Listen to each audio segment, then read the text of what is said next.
예수님을 만난 사람들, 우리가 용서받은 여인에 대해서 우리 함께 좀 살펴보도록 할게요. 제목 내가 찾은 함께 같이 한번 읽어보도록 하겠습니다. 시작. 내가 찾은 생명의 길. 자, 1번을 보니까 죄인의 비참한 끌려온 여인. 아시다시피 용서받은 여인의 그 내용은 이런 거예요. 가늠한 여인이 있었습니다. 그랬을 때 사람들이 예수님을 시험하기 위해서 현장에서 적발되어진 가늠한 여인을 끌고 왔어요. 끌고 와서 이 여자를 어떻게 해야 합니까? 라고 질문하는 장면이 나오는 거예요. 그랬을 때 어떻게 됩니까? 예수님이 대답하지 않고 어떻게 하셨어요? 바닥에다 그냥 글을 이렇게 쓰셨죠. 사람들이 막 몰려들어서 사실은 어떻게 됐어야 되느냐? 율법에 의하면 이 여인은 어떻게 돼야 돼요? 돌에 맞아서 죽는 겁니다. 하지만 돌에 맞아서 죽는다, 돌을 쳐라라고 한다면 그렇게 예수님께서 사랑이라라고 하는 것들을 말씀하셨다라고 했을 때 가르침과 어떻게 보면 위배되는 것일 수도 있고요.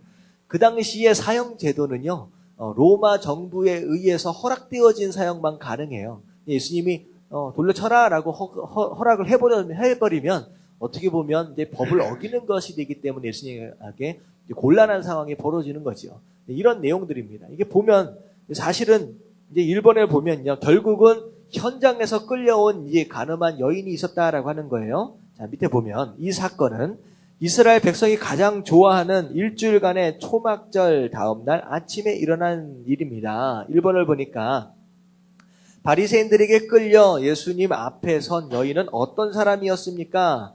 자, 어떤 사람이었느냐? 당신이 재판관이라면 다음의 정황을 볼 때 이 여인을 어떻게 평가할 수 있을까요? 첫 번째 보니까 간음. 자, 간음이 무슨 뜻이에요? 옆에 한번 읽어볼게요. 시작. 남편이 있는 여자라는 전제. 자, 결국 이게 보면 간음이다라고 하는 것은 혼 외에 있어지는 성적인 행위입니다. 다시 말하면 간음을 했다라고 한다면 이 여자에게는 무엇이 있다는 거예요? 원래는 이제 남편이 있었을 수도 있다라고 하는 거예요. 근데 사실 이게 이제 간음이다라고 남편이 꼭 있다라고 얘기하기는 조금 애매할 수도 있습니다. 그러니까 만약에 이제 이런 간음 행위가 사실은 어떻게 보면 대상이 있거든요. 남자가 있다라고 했을 경우에 그 남자가 가정이 있었을 수도 있어요. 그러니까 다시 말하면 간음이다라고 한다면 결혼이라고 하는 제도 밖에서 일어나는 성적인 행위, 그걸 이제 범죄로 죄로 여긴다라고 하는 거예요. 더군다나 어떤 상황이었느냐면 현장에서 잡혔다. 그러니까 추측이나 너가 그랬었다면서 라고 해서 잡혀온 게 아니라 현장에서 끌려온 거예요. 그래서 죄에 깊이 빠져 심판이 올 줄도 모르고 있었음. 결국은 현장에서 그냥 잡혀왔다라고 하는 거예요. 근데 되게 재밌는 건 현장에서 잡혔다라고 한다면 여자 혼자 끌려온 게 누구 하나뿐이에요? 여자 하나뿐이에요. 근데 분명히 현장에서 잡혔으면 누구도 있었을까요? 남자도 있었을 텐데 남자는 그냥 내비두고 불쌍한 여자만 끌어가지고 온 거예요. 어떻게 보면 되게 이렇게 공평하지 못한 상황이 된 거죠. 자, 그리고 때는 어떤 때였느냐? 흥분된 초막절이 다 끝난 다음 날 아침까지 죄에 취해 있었음. 그러니까 사람들이 많이 몰려 있는 그런 상황들, 잔치와 어떤 그런 것들에 이제 그런 분위기 가운데 그런 죄를 저지르는 상황이었다라고 하는 거예요. 자, 2번을 보니까 현장에서 잡혀 끌려온 이 여인의 마음은 어땠을까요? 자, 아래에서 그녀가 자신과 자신의 미래에 대해 어떤 생각을 했을지 찾아서 서로 말해봅시다 라고 하는 것인데, 그리고 죄가 가져다준 비참한 결과에 대해서도 생각해 봅시다. 자, 밑에 지금 6개의 것이 있어요. 6개의 것. 자, 여자가 가지고 있을 수 있는 마음이 어떤 마음이었냐? 내가 왜 그 짓을 했을까라고 하는 후회하는 마음이 있었을까요? 없었을까요? 네, 이제 죄를 저지르고 있을 때는 없었지만 끌려오고 난 뒤에는 후회할 수밖에 없죠. 내가 왜 그랬을까라고 하는 후회하는 마음도 있었을 것입니다. 그리고 내가 살아봐야 이런 짓밖에 더 하겠어. 이게 이제 사실 체념이라고 표현이 돼 있는데, 이 여자가 이제 원래 어떤 사람이었느냐라고 하는 것이 만약에 정말로 절망 가운데 이게 이제 즐거움으로 한 것이기보다는 어떤 상황이 이게 별로 안 좋은 상황 가운데서 살고 있었던 그런 백그라운드가 있었다라고 한다면 뭐 이런 생각도 할 수 있었을 것 같아요. 내가 해봤자 죄 짓는 것밖에 더 할 것이 없다. 이런 식의 생각도 가질 수 있을 것 같아요. 자, 그리고 이제 어떻게 얼굴을 들고 사나. 그렇죠. 사람들 앞에 왕창 몰려 나왔기 때문에, 끌려 나왔기 때문에, 이제는 이제 그 동네에서 못 사는 거죠. 그런 수치심도 느낄 수 있을 것 같습니다. 자, 지금이라도 확 죽어버릴까? 라고 하는 자학의 마음도 있을 수 있을 것 같죠. 차라리 이런 수치심 가운데 평생 살 바에는 차라리 죽는 게 낫겠다라는 그런 마음. 그리고 왜 하필이면 나만 이렇게 억울한 마음. 그렇잖아요. 남자는 어디 가고 왜 자기만 끌려 나왔냐라고 하는 거예요. 이런 마음도 가질 수 있을 것입니다. 그리고 정말 돌에 맞아 죽는 것 아닌가, 결국은 내가 죽게 되는 거 아니냐라고 하는 죽음에 대한 두려움도 있었을 것입니다. 그래서 끌려 나온 여인, 이런 5만 가지 생각들 가운데 마음이 사실 쉽지 않았을 거다라고 하는 거죠. 자, 그래서 어쨌든 이 여자는 가늠한 여인으로서 죄 지은 여인이에요. 상황 가운데서 본다면 결국은 죽을 수밖에 없는 상황, 두렵고 떨리는 마음 가운데 지금 이제 무릎 꿇고 있는 상황입니다. 자, 그랬을 때 2번을 보니까 이 가늠한 여인보다 훨씬 더 무서운 죄를 짓고 있는 사람들이 있다라고 하는 거예요. 누구하고 누구입니까? 바리새인. 네, 바리새인들과 서기관. 어떻게 보면 민족의 종교 지도자로서 거룩하다라고 스스로 얘기하고 있는 이 사람들. 근데 하나님 보시기에 사실은 더 무서운 죄를 짓고 있는 것이다라고 하는 거예요. 자, 볼게요. 1번 같이 한번 읽어봅니다. 백성을 시작. 백성을 가르치고 훈계할 책임을 지고 있는 바리새인과 서기관들은 왜 이 여인을 예수님께 데리고 왔을까요? 자, 그리고 그 다음의 경우 어디에 어떻게 고소할 수 있을까요? 이게 사실은 이게 이제 이 가늠한 여인을 끌고 온 이유가 중요한 거예요. 끌고 온 이유가 이 여인의 죄에 대한 어떤 징계나 고쳐준다라고 하는 거나 이런 것들을 위해서 지금 온 것이 아니라 무엇하기 왔어요? 예수님을 시험하기 위해서 왔어요. 어떻게 보면 예수님을 테스트한다라고 하기보다는 사실은 예수님으로 하여금 공경에 빠지도록 해서 결국은 예수님을 어떻게 하고자 하는 거예요? 예수님을 죽이고자 하는 마음이 이제 들어있다라고 하는 거예요. 그래서 그 이유가 사실은 가늠한 여인보다 훨씬 더 악랄할 수 있다라고 하는 거, 그렇다라고 하는 거예요. 근데 예수님께서 만약에 가늠한 여인을 정죄했다라고 생각해 보세요. 자, 돌로 쳐라. 죄 지었으니까 죽어야지. 라고 만약에 예수님이 말씀하셨다라고 한다면 무슨 일이 벌어지냐? 자, 밑에 율법에는 같이 한번 읽어봅니다. 시작.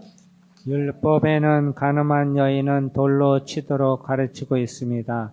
하지만 로마의 식민지 백성인 유대인들에게는 사용권이 없었습니다.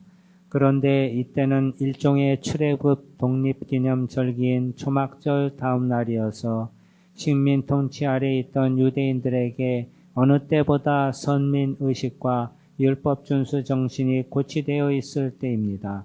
만약 예수님께서 이 여인을 정죄한다면 백성들은 정말 돌로 쳐 죽일 것입니다. 그런데 당시 로마 총독부는 이 같은 반란 선동죄는 반드시 사형으로 다스렸습니다. 자, 만약에 예수님이 여인을 정죄해서 돌로 치라 하면 결국은 예수님도 함께 어떻게 된다는 거예요?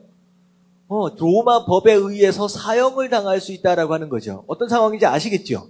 만약에 철하라고 한다면 사실 철하라고 하면 칠 수밖에 없는 상황이에요. 그리고 엄청나게 군중들이 몰려와 있고 그리고 유월절을 지내기 위해서 사람들이 막 율법을 지키기 위해 왔어요. 그렇기 때문에 율법을 어긴 이 여인 그냥 한 사람이 그냥 돌 한번 던지면요. 우르르 던져버리고 그냥 여자는 죽는 것입니다. 그냥 죽어요. 근데 이 상황 가운데서 예수님이 사형시키는 것을 주동했다라고 한다면 로마 정부의 입장에서 볼 때에 선동한 것이다. 반란을 선동한 죄다라는 것이 뒤집어 씌워져서 오히려 예수님까지 사형에 처할 수밖에 없는 굉장히 안 좋은 상황이 되는 거죠. 그렇다라고 한다면 반대로 예수님을 정죄하지 않았다, 살려줬다라고 한다면 어떤 상황이 벌어졌겠느냐라고 하는 거예요. 자, 식민지 한번 읽어볼게요. 시작. 식민지인 이스라엘 내에는 율법과 관련된 백성들의 재반 문제를 다루고 시행하는 민족 대표기구 성격의 산헤드린 공의회가 있었습니다. 이들에게는 비록 사용권은 없었지만 여기서 공식적으로 율법을 어긴 것으로 정죄받을 경우 모든 백성에게 반민족주의자로 낙인이 찍히게 됩니다. 자, 만약에 예수님께서 여자를 살려줬다라고 한다면 예수님은 뭘 어기게 됩니까? 로마 법은 어떻게 지킬 수 있는 것인지는 모르겠지만 율법을 어기게 되는 거죠. 그리고 사실은 그때 당시에 유대인들 스스로 가지고 있는 공회가 있었습니다. 그러니까 그들끼리의 공회, 국회의원들이 있었어요. 그러니까 서로 이제 율법을 어떻게 지킬 것이냐라고 하는 것들을 감독하는 기관이 있었다라고 하는 거예요. 근데 예수님이 만약에 율법을 어긴다라고 하는 걸 방관했다라고 한다면 예수님이 어떻게 보면 반민족주의자로 몰려서 이제 유대인들 사회에서 추출될 수도 있다라고 하는 거예요. 이렇기 때문에 이것도 선택할 수 없고 저것도 선택할 수 없는 굉장히 안 좋은 상황인데 이제 결국은 이것이 함정이지요. 이 함정에 빠뜨려서 예수님을 어떻게 해서든 민족 안에서 쫓아내버리든지 아니면 죽이든지 둘 중에 하나를 하려고 이 바리새인들과 서기관들이 작정을 했다라고 하는 거예요. 그래서 이게 사실은 더 무서운 짓다라고 얘기를 하는 거예요. 자, 2번을 보니까 바리새인들은 이 여인을 어떤 눈으로 쳐다보았을까요? 그리고 선생님이여 라고 예수님을 부르는 목소리는 어떤 분위기가 담겨 있었을까요? 상상을 동원해서 말해봅시다. 자, 이런 더러운 죄인을 봤나라고 하면서 이 여인을 굉장히 멸시했을 것입니다. 그리고 이제 너는 끝장났다라고 하는 거, 이게 어떻게 보면 여인을 향한 것일 수도 있고 예수님을 향한 것일 수도 있어요. 여인을 향했다. 이제 너는 끝장났다. 무슨 뜻입니까? 결국은 네가 죄지었기 때문에 너는 돌에 맞아 죽을 것이다. 그런 마음. 그리고 예수님을 향해서는 어떤 마음이에요? 함정을 파놓고 덤비기 때문에 이 함정에서 벗어날 수가 없잖아요. 그러니까 야, 예수 그렇게 인기 많았었지. 그리고 우리에 대해서 막 욕했었지. 자, 이제 너는 끝났다. 이제 너는 죽든지 뭐 쫓겨나든지 둘 중에 하나다. 예수님을 향한 이런 교활한 마음도 있었을 거라고 하는 거예요. 자, 아주 용인한데 써먹을 수 있겠구나라고 하는 자, 음모. 자, 누굴 써먹은 거예요? 예수님을 죽이기 위해서, 쫓아내기 위해서 가늠한 여인의 생명을 써먹은 겁니다. 그러니까 여인은 그냥 죽는 거잖아요. 그러니까 여인의 생명을 또 다른 생명을 앗아가기 위해서 그냥 이용한 거예요. 그러니까 이런 이제 음모, 이런 나쁜 마음이 있다라고 하는 거. 감히 고결한 우리를 비난했어 살의라고 한 표현이 돼 있는데 무슨 얘기입니까? 예수님이 하여튼간 백성들에게 얘기할 때마다 뭐라고 얘기를 했느냐? 바리새인들과 서기관들 조심하라는 거예요. 회칠한 무덤이다라고 하는 거예요. 뭐 실제로 대놓고선 독사의 새끼다라고 얘기할 정도로 욕을 대놓고 하셨어요.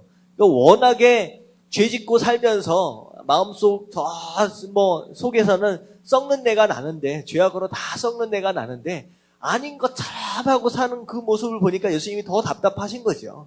그리고 백성을 인도해야 할 사람들이 오히려 천국문을 막고서 자기도 안 들어가고 백성들도 못 들어가게 하는 그런 모습을 보니까 답답하니까 예수님께서 바리새인들과 서기관들을 많이 꾸중하셨죠. 그래서 독이 막 오른 거예요. 어디를 누굴 욕해 하면서. 사실은 서기관들과 바리새인들은 공부 많이 한 사람들입니다. 그리고 이게 공의원들도 있고요. 뭐 직위도 많이 높은 사람이에요. 오늘날 얘기하면 뭐 국회의원들, 장관들 뭐 이런 사람이라고 생각하시면 돼요. 근데 이 예수님은 어떤 사람이에요? 지금 뭐 하던 사람이에요? 원래 출신 자체가 나사렛 출신이고 목수예요. 어떻게 보면 이 바리새인들과 서기관들이 볼 때예요. 정말로 아무것도 아닌 사람이었다는 거예요. 근데 조금 인기 올라가더니만 막 자기들을 욕하고 하니까 이게 이제 속이 배가 아픈 거죠. 그런 마음이 이제 있었을 거라고 하는 거예요. 자, 밑에 한번 읽어봅니다. 바리새인들은 시작. 바리새인들은 가장 율법을 잘 지키는 사람이요 가장 사랑이 많은 목자로 자처하고 있었습니다. 하지만 그들의 내면은 이처럼 악독한 것이 들어 있었습니다. 예수님은 바리새인과 서기관들의 이와 같은 태도에 대해 어떻게 분노하셨습니까? 자, 예수님이 이 바리새인들과 서기관들에게 뭐라고 말씀하셨느냐? 화 있을진저. 자, 화 있을진저. 이건 뭐 벌 받을 것이다, 저주 받을 것이다 라고 하는 그런 내용이에요. 자, 외식한다라고 하는 건 무슨 뜻입니까? 겉과 속이 다르다라고 하는 거예요. 자, 자, 서기관들과 바리새인들이여 잔과 대접의 겉은 깨끗하되 그 안에는 탐욕과 방탕으로 가득하게 하는도다. 그릇의 겉은 멀쩡한 것 같다. 깨끗해 보이는데 실제로 안을 들여다보니까 안에는 온갖 오염된 오물들로 가득 차 있다라고 하는 거예요. 더러워서 냄새나서 못 보겠다라고 예수님께서 대놓고서 책망을 하시는 장면이 나옵니다. 자, 여러분이 재판장이라면 이 같은 바리새인들의 죄에 대해 어떻게 평가하시겠습니까? 라고 하는 거. 결국은 바리새인들과 서기관들도 하나님 보시기에는 오히려 가늠한 여인보다 훨씬 더 악랄하고 교활하고 정말로 더러운 마음이 있었다라고 하는 거예요. 자, 그럴 때 3번에 보니까 예수님이 이제 어떻게 하셨느냐? 나도 너를 정죄치 아니하노니. 자, 예수님께서 이 여인을 용서해 주셨다라고 하는 것인데, 자, 1번을 보니까 한동안 침묵하시던 예수님께서 무슨 말씀을 하셨습니까? 그러자 어떤 일이 일어나게 되었습니까? 라고 하는 거예요. 자, 예수님께서 백성들이 막 몰려가지고 돌로 쳐야 합니까? 어떻게 해야 됩니까? 물었을 때 예수님께서 뭐라고 말씀하셨느냐? 이것도 저것도 대답하실 수가 없는 상황이었죠. 그래서 예수님이 뭘 하셨어요? 침묵하셨다. 아무 말도 하지 않으셨어요. 그리고 나서 어떻게 하셨느냐? 바닥에다가 글을 쓰셨어요. 땅에다 글을 쓰셨어요. 근데 도대체 이게 무슨 글을 쓰셨는지 누구도 모릅니다. 왜냐하면 아무도 이제 기록을 그렇게 안 해놨으니까. 누구는 아마 십계명을 적지 않으셨겠느냐라고 하는 것들을 그런 사람들 있고요. 어떤 사람들은 그것을 그 여인을 끌고 왔던 주동자들이 있을 거 아니에요. 그 사람들의 죄를 조목조목 적지 않았겠느냐라고 하는 그런 얘기도 있어요. 근데 아무도 모릅니다.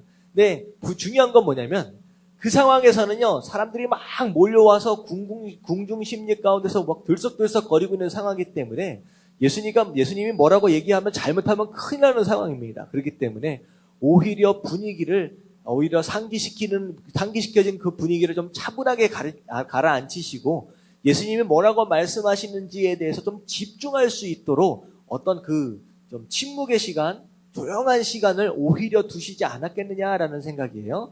자, 밑에를 한번 보면 당신이 그 상황에서 예수님과 똑같은 말을 했다고 하면 동일한 결과가 일어났을까요? 자, 무슨 얘기냐? 조용히 하게 해 다음에 예수님이 뭐라고 말씀하셨냐? 죄 있는 자가 먼저 치라라고 말씀하셨어요. 그러니까 돌로 쳐야 된다, 죽여야 됩니까? 살려야 됩니까? 얘기했을 때 잠깐 머물러 있다가 예수님이 뭐라고 말씀하셨냐? 자, 그러면 죄 없는 자가 먼저 돌로 쳐라라고 말씀하셨어요. 자, 그랬을 때 이제 상황들이 어떻게 됐느냐? 생각해 보니까 죄 없는 자가 있어요, 없어요? 없지요. 하나하나 어떻게 보면 죄 없다라고 얘기할 수 있는 사람이 없을 거라는 거예요. 그렇기 때문에 조금씩 슬금슬금 들고 있던 돌들을 하나씩 놀고 한 사람 하나씩 떠나는 상황이 벌어진 겁니다. 자, 밑에 보면요, 예수님의 말씀에 이 같은 능력이 따르는 이유는 예수님의 말씀은 사람들의 마음과 생각까지 벌거벗은 것처럼 드러나게 하는 진리이기 때문입니다. 근데요, 죄 없는 자가 먼저 쳐라라고 얘기하실 때 가장 중요한 것은 저는 뭐라고 생각을 하느냐, 물론 예수님의 영권이라는 것이 있을 수 있을 것 같아요. 그리고 그 분위기를 침묵을 통하여 가라앉히시는 어떤 방법론도 있었을 것 같아요. 근데요, 죄 없는 자가 먼저 치라라고 하는 그 말 자체가 가장 강력하게 그들 마음 가운데 충격으로 다가올 수 있었던 이유는요, 저는 뭐라고 생각하냐? 예수님의 거룩함입니다. 생각해보세요. 만약에 우리가 죄 없는 자가 먼저 쳐라라고 말을 했다라고 생각해보세요. 죄 있는 우리가, 맨날 죄 짓고 사는 우리가 죄 없는 자가 먼저 치라고 말했다라고 한다면 사람들 가운데 뭐라고 얘기하겠습니까? 너는 죄 없냐라고 하면서 그냥 쳐버릴 수 있었다라고 하는 거예요. 근데 예수님의 그 말씀이 정말로 파워풀하게 느껴질 수 있었던 이유 중에 하나는 뭐냐면 예수님의 거룩함이에요. 예수님의 죄 없으심 바로 그 자체가 어쩌면 그들 마음 가운데 그 말에 대적할 수 없도록 만든 것이 아니겠느냐라고 하는 것입니다. 자, 그리고 그냥 그들의 마음을 다 들여다보시는 것 같은 그런 모습, 그런 것을 느꼈을 거다라고 하는 거예요. 자, 그래서 히브리서 1장 12절부터 13절까지의 말씀 한번 조용히 천천히 한번 읽어보도록 할게요. 시작.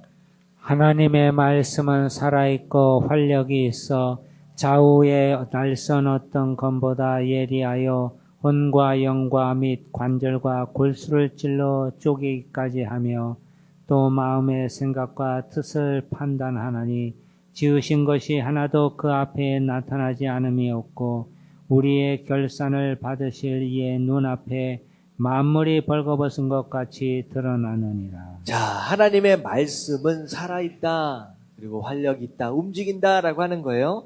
그리고 심지어는 좌우의 날선 어떤 검보다도 예리해서 우리의 모든 영혼과 영과 관절과 골수를 쪼개기까지 하신다. 결국 예수님의 말씀에 이러한 영적인 능력이 있었기 때문에 이런 일들이 가능했지 않겠느냐라고 하는 그런 내용입니다. 그래서 여러 가지 이유가 있을 수 있을 것 같아요. 예수님의 말씀에 사람들이 돌을 놓고 떠나간 이유, 이런 여러 가지 이유들, 결국 예수님 말씀의 능력이기도 하고 거룩함의 능력이기도 하고 예수님의 그런 지혜로운 방법이 또한 있었기도 하다라고 하는 것입니다. 자, 그런 가운데 중요한 것은 이 여자가 어떻게 됐어요? 살았습니다. 다행히 살아났어요. 그리고 나서 예수님은 그녀에게 어떤 말씀을 하셨느냐, 그리고 어떤 명령을 하셨습니까? 라고 하는 것인데, 예수님께서 뭐라고 말씀하셨느냐, 여자를 향하여서 너를 정죄하는 사람이 있느냐 없느냐 물어보셨어요. 그랬더니 여자가 죽느냐 사느냐 그 굉장히 두려운 상황 가운데서 고개를 딱 들어보니까 주위에 사람이 있습니까 없습니까? 다 떠나가 버린 거예요. 누구만 남았어요? 예수님과 자기 둘만 딱 남은 거예요. 딱 남은 거예요. 사실은 저는요, 이 장면이 바로 그 장면입니다. 마지막 우리가 죽고 난 뒤에 하나님을 만나는 바로 그 순간이에요. 예수님과 내가 단둘이 딱 만나게 되는 상황입니다. 그 상황 가운데 사실 우리가 구원을 받았다, 죄의 문제를 해결을 받았다라고 한다면 예수님의 대답처럼 나도 너를 정죄하지 않을 것이다 라고 하는 거. 하지만 예수님과 우리가 상관이 없는 관계다라고 한다면 바로 우리가 지은 죄로 인하여서 심판을 받게 되는 것이죠. 그런데 예수님이 이제 뭐라고 말씀하셨냐? 나도 너를 정죄하지 않을 것이다. 아무도 없는데 나도 너를 정죄하지 않을 것이다. 그러면 그 자리에 이 여자가 죽어야 한다라고 하는 거, 죄가 있다라고 하는 것을 인하여 정죄할 사람이 있어요 없어요? 아무도 없다라고 되는 것이에요. 그래서 이를 위하여 예수님은 그녀에게 어떤 새로운 삶의 길을 알려주셨습니까? 12절에 보니까 뭐라고 하냐? 예수님께 다시는 이런 죄를 저지르지 말라. 결국은 용서를 받았어요. 용서함을 받은 사람이 나중에 그 삶 가운데 있어져야 할 행동이 무엇이냐? 다시는 죄짓지 않는 그런 삶을 살아야 한다라고 하는 것입니다. 그래서 생명의 빛에 대한 말씀을 들을 때 그녀는 금방 초막절 횃불을 떠오르게 되었을 것입니다. 라고 해서 밑에 한번 초막절에는 다 같이 한번 읽어볼게요. 시작. 초막절에는 모든 사람들이 불로 만든 임시 텐트 초막에서 생활했고 저녁에는 초막마다 횃불을 밝혔기 때문입니다. 이것은 매일 광야에서 길을 잃지 않도록 그들의 걸음을 인도하던 불기둥을 상징하는 것입니다. 자, 캄캄한 인생, 결국 죽음 앞에서 이제 빛을 보게 된 거죠. 내가 이제 어떻게 가야 할지에 대해서 방향을 잡게 된 것입니다. 이와 같이 예수님의 용서에는 어떤 결단이 담겨 있는 것이었습니까? 밑에 말씀을 보니까 다시 이르시되 내가 가리니 너희가 나를 찾다가 너희 죄 가운데서 죽겠고 내가 가는 곳에는 너희가 오지 못하리라. 이 말씀 예수님께서 당신의 십자가를 처음 예언하시는 장면입니다. 결국은 예수님께서 우리의 모든 죄를 해결하시기 위해서 결국은 가야 할 길에 대해서 마지막으로 말씀하시는 장면이 그 뒤편에 이제 나오게 되는 거죠. 자, 오늘 말씀 이제 간단하게 말씀을 좀 드리면요. 결국은 간음하다가 현장에서 잡혀온 여인, 어떻게 보면 우리와 비슷하게 우리가 마찬가지로 결국은 어떤 인생이었느냐, 죄로 인하여서 지옥 갈 수밖에 없는, 멸망받을 수밖에 없는, 죽을 수밖에 없는 인생이었다라고 하는 거. 그리고 죄를 현장에서 짓는 것보다, 지어서 잡혀온 그 여인보다 훨씬 더 나쁜 죄들이 또 있었죠. 바리새인과 서기관들. 예수님을 대항하고 그 마음 가운데 교활함과 간악함과 이런 마음들이 있는 거, 어떻게 보면 외식하는 그런 모습도 하나님 보시기에는 악한 죄다라고 하는 거, 이런 여러 가지 죄들이 있었다라고 하는 거예요. 근데 마지막으로 예수님께서 이 여인을 용서하시죠.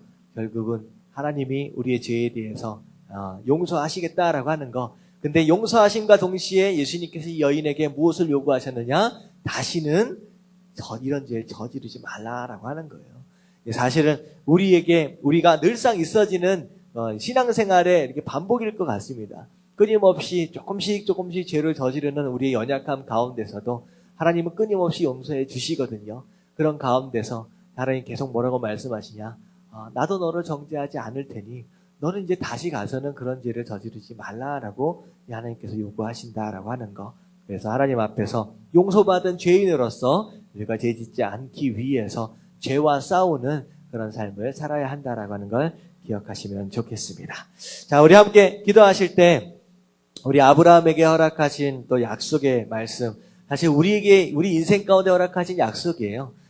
큰 민족, 사실 육적인 민족일 수도 있고 영적인 민족일 수도 있습니다. 결국은 우리를 통하여서 믿음의 조상으로서 우리에게 믿음을 물려줄 후손들을 약속하신 것과 더불어서 우리에게 존귀한 이름, 우리에게 복의 근원으로서의 삶을 약속하셨거든요. 그 약속을 아브라함이 믿고서 순종하며 결국 아버지의 집을 본토 친척 아버지의 집을 떠나게 되는 순종의 모습으로 결국은 하나님 앞에서 복을 받게 됩니다. 그래서 오늘 기도하실 때 하나님, 아브라함처럼 순종할 수 있는 사람들 되게 하여 주시옵소서. 데라처럼 중도에 포기해서 자리 잡아버리는 그런 사람이 아니라 끝까지 순종함으로 말미암아 그 약속을 다 받아 누릴 수 있는 사람들 되게 하여 주시옵시고, 하나님 끊임없이 우리 삶 가운데 저지르게 되는 죄악들 하나님 언제나 용서해 주시고, 하나님 다시는 저지르지 말라고 말씀하시니 하나님 우리가 매일매일 삶 가운데 죄와 더불어 정말로 전투하며 싸워나가는 거룩한 사람들 될 수 있도록 해달라고 우리 다 같이 주님 한번 부르짖고 통성으로 기도하도록 하겠습니다. 시작. 주님.